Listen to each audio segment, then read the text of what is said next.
बिस्मिल्लाहिर्रहमानिर्रहीम। Dear aspirants, अस्सलाम वालेकुम। आज हमारा 46th लेक्चर है ऑर्डर 17 पे और इसका टाइटल है एडजर्नमेंट्स। बहुत अहम टॉपिक है और इंशाल्लाह कोशिश करूंगा आपको जो है वो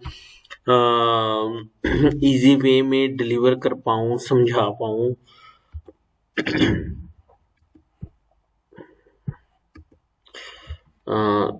रिक्वेस्ट है आप लोगों से कि मेरी वालदा के लिए अगर आप लोग सूरत फातिहा और दुरूद शरीफ पढ़ सकें। बिस्मिल्लाहिर्रहमानिर्रहीम। अल्हम्दुलिल्लाहि रब्बिल आलमीन अर्रहमानिर रहीम मालिकि यौमिद्दीन इय्याका नअबुदु व इय्याका नस्तईन इहदिनस सिरातल मुस्तकीम सिरातल लज़ीना अनअमता अलैहिम गैरिल मग़ज़ूबि अलैहिम वलद्दालीन आमीन। बिस्मिल्लाहिर्रहमानिर रहीम। अल्लाहुम्मा सल्लि अला मुहम्मद व अला आलि मुहम्मद कमा सल्लैता अला इब्राहीम व अला आलि इब्राहीम इन्नका हमीदुम मजीद। अल्लाहुम्मा बारिक अला मुहम्मद व अला आलि मुहम्मद कमा बारकता अला इब्राहीम व अला आलि इब्राहीम इन्नका हमीदुम मजीद। जज़ाकल्लाह। अल्लाह सबकी माओं को सलामत रखे। आप लोगों में से अगर किसी ने डेली क्लासेस व्हाट्सएप की ज्वाइन करनी है तो फिर इसके लिंक में फेसबुक पेज का लिंक दिया है, वहां से आप व्हाट्सएप ज्वाइन करेंगे और वो व्हाट्सएप पे जाके आप वहां पे रिक्वेस्ट करेंगे कि आपको ऐड किया जाए डेली क्लासेस के फोरम पे। ठीक है, अच्छा जी। अगर आप अच्छा, एक रिक्वेस्ट आप लोगों से ये है कि प्लीज अभी इसको शेयर कर दें, अभी इस लेक्चर को। क्योंकि ये सदका जारी है। फिर चैनल को सब्सक्राइब कर लें और बेल आइकन को प्रेस कर लें। ताकि आइंदा आने वाले लेक्चर्स के आपको नोटिफिकेशन मिलते रहे। और एक बहुत अहम बात, मुझे अप्रिशिएट ज़रूर किया करें, मुझे करेक्ट किया करें अगर मैं कहीं पे गलत हूँ। थैंक यू सो मच, शुक्रिया। और कम से कम अपनी अटेंडेंस ज़रूर मार्क किया करें। और अगर आप इस लेक्चर का पूरी तरह से फ़ायदा उठाना चाहते हैं तो अपडेटेड बेयर एक्ट आपके पास हो, नोट्स अगर प्रोवाइड किए गए हैं तो वो आपके सामने हो, एक कॉपी हो, पेन हो, और इसके अलावा जो मैं बोल रहा हूँ उसको आप अपने अल्फाज में लिखें। जो रूल है उसकी स्कीम, जो ऑर्डर 17 की जो स्कीम है, रूल 1, 2, 3। रूल 1 में हम ये पढ़ेंगे कि कोर्ट जो है वो किसी पार्टी को एक खास एक्ट परफॉर्म करने के लिए या एविडेंस के लिए या किसी भी मैटर के लिए टाइम ग्रांट कर सकता है अंडर रूल 1। और अगर वो टाइम ग्रांटेड के दौरान वो उसको कंप्लाई विद नहीं करता तो फिर रूल 3 है जो ये कहता है कि फिर कोर्ट क्या करेगी। अगर रूल 1 में टाइम ग्रांट करने के बावजूद उसने उस काम को जो है वो नहीं किया, एविडेंस नहीं पेश किया या कोर्ट ने कोई और एक्ट कहा उसको परफॉर्म नहीं किया।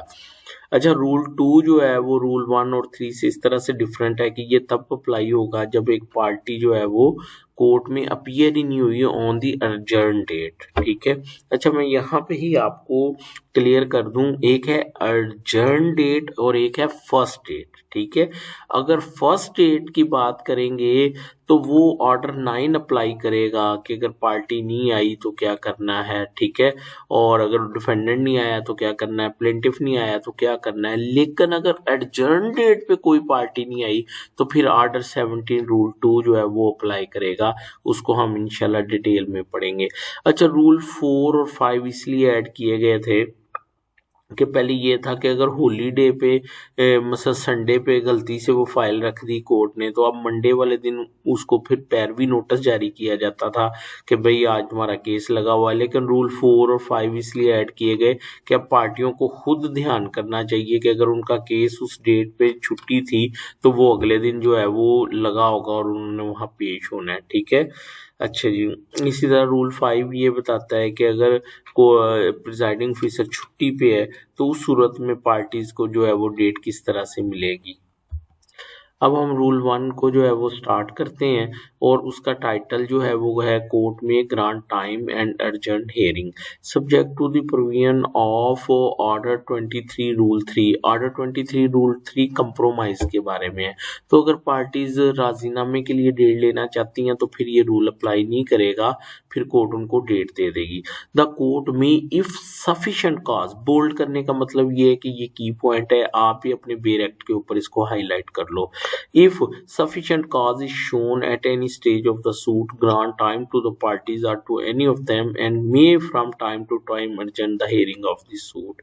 देखें, कोर्ट एविडेंस था, पार्टीज एविडेंस नहीं लेके आई, कोर्ट से रिक्वेस्ट कर रही हैं, कोर्ट को कह रही हैं कि जी जो है वो विटनेस यहाँ मौजूद नहीं है, या विटनेस जो है वो क्या कहते हैं आउट ऑफ कंट्री गया हुआ है, यहाँ कोर्ट ने किसी और मकसद के लिए केस को रखा हुआ है, कोई जमाबंदी को डॉक्यूमेंट पेश करने के लिए रखा हुआ है, तो पार्टी कोर्ट से कह रही है कि मुझे टाइम दे दिया जाए, मैं वो यानी अप्लाई किया हुआ है, अभी नकल नहीं बनी।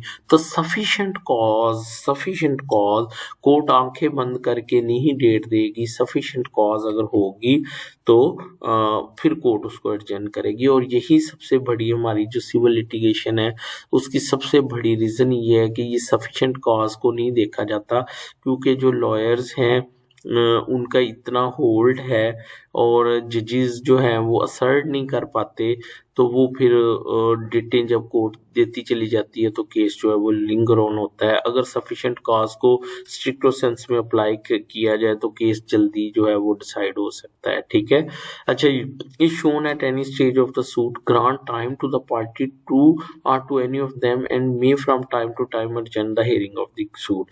सिंपल ये कह रहा है कि अगर सफिशिएंट कॉज दी बताई गई है तो कोर्ट केस को नेक्स्ट डेट ऑफ हियरिंग के लिए क्या कर सकती है, एडजर्न कर सकती है। यहाँ पे थोड़ा सा आपको ये बता दूं कि कोर्ट का जो ऑर्डर होता है उसमें उस दिन की प्रोसीडिंग लिखी होनी चाहिए, ठीक है, और फिर उसके बाद जो अर्जेंट डेट है जिसके लिए कोर्ट अर्जेंट कर रही है वो होनी चाहिए उस ऑर्डर में, और फिर कोर्ट उसके साथ सफिशिएंट कॉज भी मेंशन करेगी कि मैं क्यों इसको अर्जेंट कर रही हूँ, और फिर उसके बाद कोर्ट जो है वो जो नेक्स्ट प्रोसीडिंग है वो भी लिखेगी। ये मैंने आपको इसलिए बताया कि समटाइम ऑर्डर राइटिंग भी आ जाता है, ठीक है। मसलन today the case is fix for plaintiff's evidence but the evidence is not present, full stop, ठीक है।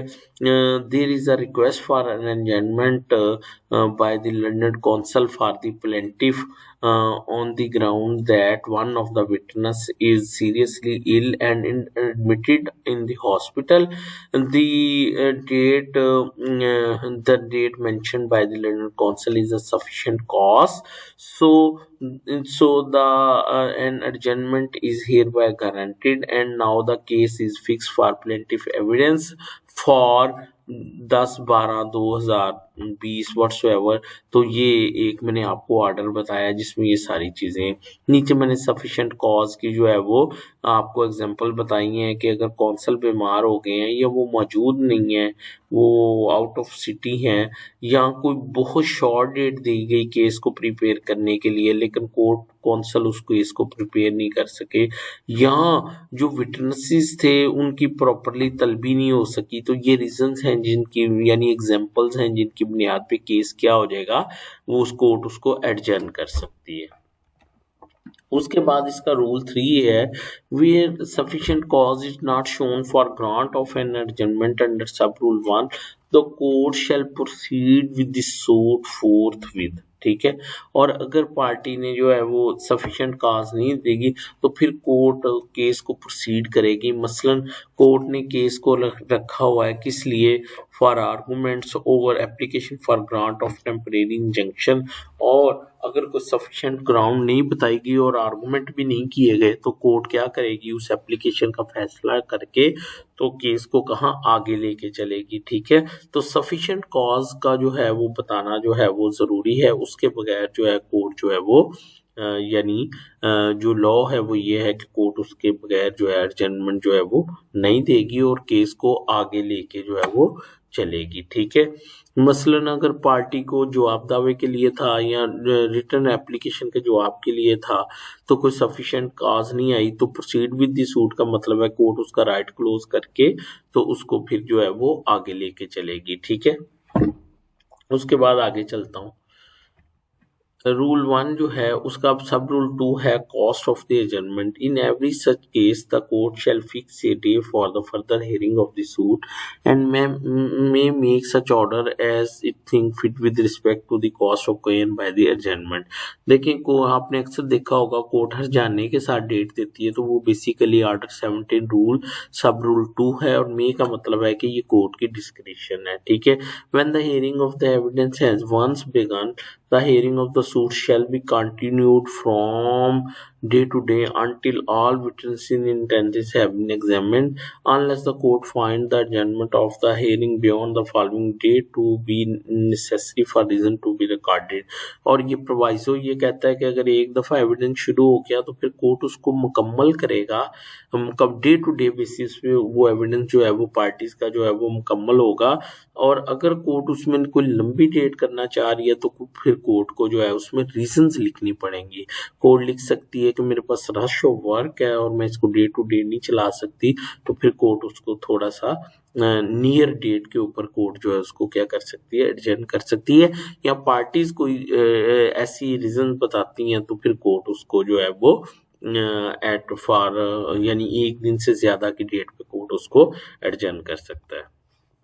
अब रूल 2 जो है procedure if parties fail to appear on a day where on any day to which the hearing of the suit is urgent the parties or any of them fail to appear the court may proceed to dispose of the suit in one of the mode directed in that behalf by order 9 or make such order as it think fit। तो भाई ये urgent date पे अगर नहीं आता तो order 9 की कार्रवाई होगी। अब ऑर्डर 9 आपको बताने की जरूरत नहीं है, उसमें ये लिखा हुआ है कि अगर प्लेंटिफ नहीं आएगा तो सूट नॉन प्रोसिक्यूशन खारिज हो जाएगा, अगर डिफेंडेंट नहीं आएगा तो उसके अगेंस्ट एक्स पार्टी हो जाएगा। फिर उसके अंदर लिखा हुआ है अगर उसका दावा डिसमिस हो गया है तो वो क्या कर सकता है रेस्टोरेशन की एप्लीकेशन दे सकता है, अगर एक्स पार्टी हो गई है तो उसकी सेटिंग असाइड की एप्लीकेशन दे सकता है। अगर कोर्ट जो है वो एक्स पार्टी प्रोसीडिंग के बाद एक्स पार्टी डिक्री भी कर सकती है तो ऑर्डर 9 रूल 13 के तहत उसको सेटिंग असाइड करने की एप्लीकेशन दी जा रही है। तो अर्जेंट डेट के बारे में जो है वो रूल 2 है और फर्स्ट हियरिंग के बारे में ऑर्डर 9 है। ठीक है, और make such order as it think fit. देखें ये कोर्ट की मर्जी है, अगर एक पार्टी नहीं आई तो कोर्ट चाहे तो उसको ऑर्डर 9 के तहत कोई ऑर्डर कर दे, या कोर्ट चाहे तो कोर्ट जो मुनासिब समझे कि कोर्ट कहे कि मैं बगैर इंसाफ इसको एक मौका देती हूँ, या कोर्ट समझती है कि इसको जो है ना इस स्टेज के ऊपर जो है वो खारिज करना जो है वो मुनासिब नहीं, तो कोर्ट कोई और ऑर्डर भी कर सकती है, पार्टी को पेश होने का मौका भी दे सकती है।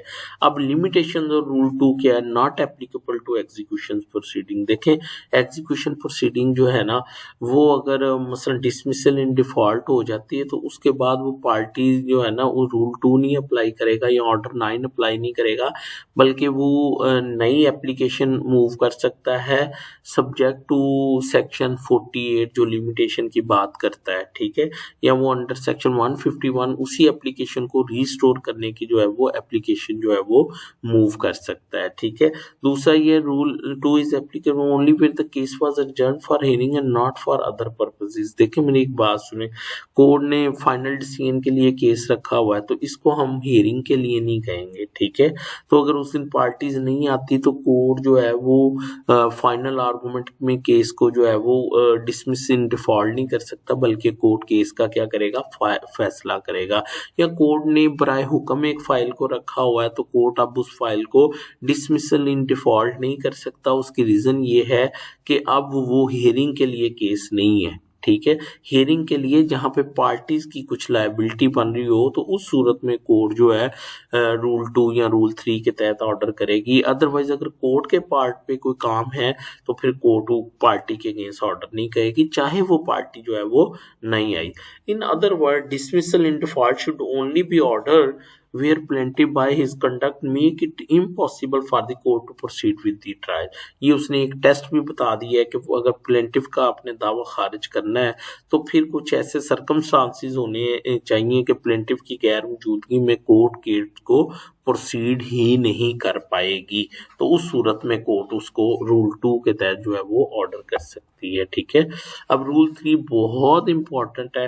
कोर्ट में proceed notwithstanding either party fail to produce evidence फिर any party to the suit. आपने अक्सर सुना होगा 17(3) का ऑर्डर। ठीक है, where any party to the suit to whom time has been granted. Time has been granted, सबसे पहले मैं टाइम हैज बीन ग्रांटेड की बात करूंगा।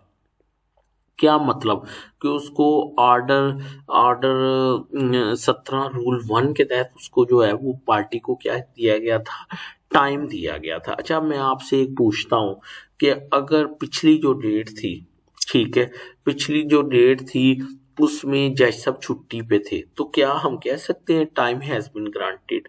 Not at all. क्यों? क्योंकि वो एक कैजुअल थी या लॉयर स्ट्राइक पे थे, तो हम कह सकते हैं टाइम हैज बीन ग्रांटेड। यही वो वजह है कि ये सेटल प्रिंसिपल ऑफ लॉ है कि अगर previous date of hearing stereotype थी, जज सब छुट्टी पे थे या स्ट्राइक थी या पार्टी के कहने पे डेट नहीं हुई, पार्टी के कहने पे डेट नहीं हुए, तो फिर अगली डेट पे कोर्ट जो है वो पीनल ऑर्डर जो है वो नहीं कर सकती। Where any party to whom time has been granted fail to produce his evidence. अच्छा, ये सिर्फ एविडेंस पे ही नहीं लगता ऑर्डर 17 रूल 3। आगे देखें, हर cause to attendance of his witnesses, यहाँ वो अपनी शहादत नहीं पेश की उसने या अपने गवाहान को उसने जो है वो पेश नहीं किया। अच्छा, fail to produce his evidence से क्या मुराद है? एविडेंस में डॉक्यूमेंट्स भी हो सकते हैं, ठीक है, जरूरी नहीं है वो विटनेसेस ओरल एविडेंस ही हो या उसके गवाह नहीं आए, तो फिर or to perform any other necessary to, ये बड़ा important, or to perform any other act necessary to the further proceeding of the further progress of the suit. ये देखें ना, मेरी बात सुने कि कोर्ट ने जो है वो further progress of the suit के लिए से क्या मुराद है, कोर्ट ने जमाबंदी पेश करने का ऑर्डर किया था कि आप ये डॉक्यूमेंट पेश करें। उसको एम्पल अपॉर्चुनिटीज वर प्रोवाइडेड और उसके बगैर कोर्ट वो पार्टीशन का दावा है, कोर्ट उसको आगे प्रोसीड भी नहीं कर सकती। तो उस सूरत में कोर्ट 17(3) के तहत क्या कर सकती है कि उसका जो वो राइट है उसको क्लोज करके तो फिर दावे को डिसाइड कर सकती है। For which time has been allowed the court may notwithstanding side default proceed to decide the suit forthwith. ठीक है, तो क्या है जी, to decide the suit forthwith का मतलब क्या है कि कोर्ट, अच्छा, मे का मतलब कोर्ट की डिस्क्रिप्शन है और notwithstanding side default proceed to decide the suit forthwith, court उस केस का क्या कर सकती है, फैसला कर सकती है। मसलन केस प्लेंटिफ के एविडेंस के लिए था, एविडेंस नहीं आया, कोई सफिशिएंट कॉज भी जो है वो भी पेश नहीं की गई, तो उस सूरत में कोर्ट क्या करेगा, उसका राइट क्लोज करेगा ऑर्डर 17 रूल 3 और उसके बाद कोर्ट देखेगा कि केस का फैसला करना। यूजुअली जब एविडेंस प्लेंटिफ का ही नहीं आता तो दावे क्या हो जाते हैं, खारिज हो जाते हैं, लेकिन ये कोई हार्ड एंड फास्ट रूल नहीं है। मैं एज ए फैमिली जज काम करता रहा हूँ और जब फैमिली में प्लेंटिफ मेंटेनेंस का दावा होता था और जब मसलन उसका एविडेंस नहीं आता था प्लेंटिफ का, तो मैं 17(3) में उसका राइट क्लोज कर देता था कि इसका एविडेंस नहीं आया, लेकिन जब जजमेंट लिखता था तो मैं उसका दावा डिग्री करता था। डिग्री कैसे करता था कि देखें, उसने बच्चों का खर्चा मांगा है बीबी ने, ठीक है, पैटर्निटी वो रिटर्न स्टेटमेंट में एडमिट कर गया है, हाँ मेरी औलाद है, तो अगर ये एडमिटेड है तो भाई चाहे मैं उसका 10 रुपए खर्चा लगाऊं, मैं उसको खारिज कैसे करूं? एडमिशन है ना कि बच्चे उसके हैं और बाप की जिम्मेदारी है खर्चा देना, तो मैं उसमें फिर नॉमिनल सा खर्चा लगा के उस दावे को जो था वो डिग्री करता था। तो जरूरी नहीं है कि 17(3) में हमेशा दावा जो है वो खारिज ही हो। ठीक है, अच्छा, अब बड़ा इंपॉर्टेंट है, ये लैंडमार्क जजमेंट आ गई है, ये बहुत ज़बरदस्त किस्म की जजमेंट है, प्लीज़ इसको कोर्ट में पेश किया करें। इस जजमेंट का जो क्रक्स है ना वो ये है कि कोर्ट पिछली डेट पे एक वार्निंग देगी कि भाई अगली डेट पे आप अपनी शहादत ले आओ। ठीक है, अच्छा, यानी वो कैजुअल वो स्टीरियोटाइप डेट नहीं होगी कि वो के जज साहब छुट्टी पे हैं या लॉयर स्ट्राइक पे हैं। ठीक है, कोर्ट स्पेसिफिक वार्निंग देगी इन राइटिंग कि अगली डेट पे अगर तुम्हारी शहादत नहीं आई तो मैं तुम्हारा राइट जो है वो क्लोज कर दूंगी, और फिर अगली डेट पे व्हाट एवर हैपेंड वो सिविल जज साहब उसका राइट क्लोज करेंगे। फिर अपीलेट कोर्ट ये देखेगी कि क्या वो उसको चांस मिलना चाहिए था शहादत का मजीद के नहीं मिलना चाहिए था। तो ये बहुत ज़बरदस्त किस्म की जजमेंट है। अगर इसकी इम्प्लीमेंटेशन हो जाए तो लिटिगेशन जो है ना वो बहुत कम हो जाए। प्लीज़ आप लोग इसको जो है वो पढ़िएगा, ठीक है। अब रूल 4 जो है और रूल 4 और 5 ये इजी हैं, और ये जो है appearance of party on the day next after holiday where a suit of proceeding is set down for a day which is a holiday, the party thereto shall appear in court on the day next following that day, or when two or more successive day are holiday on the day next following the last of such successive day, and the court may then either proceed with the suit on such day or fix some other day thereafter। देखें मेरी बात सुनिए, अभी corona की वजह से courts बंद हो गई थी, तो जब वो कोर्ट्स बंद हो गई थी तो कोर्ट ओपन हुई तो court was not bound to कि पार्टियों को पैरवी नोटिस किया जाए। क्यों भला? रूल 4 बड़ा वाजे है, वो ये बताता है कि पार्टीज को खुद विजिलेंट होना चाहिए, उनको खुद पता होना चाहिए कि हमारे ये डेट थी तो अब नेक्स्ट डेट क्या हो रही है, ठीक है। तो ये इसीलिए रूल 4 शामिल किया गया था कि केस बिला वजह जो है वो इस तरह तलबी पे ना चलता रहे, ठीक है। उसके बाद रूल 5 है appearance of the parties on the day when the presiding officer is absent.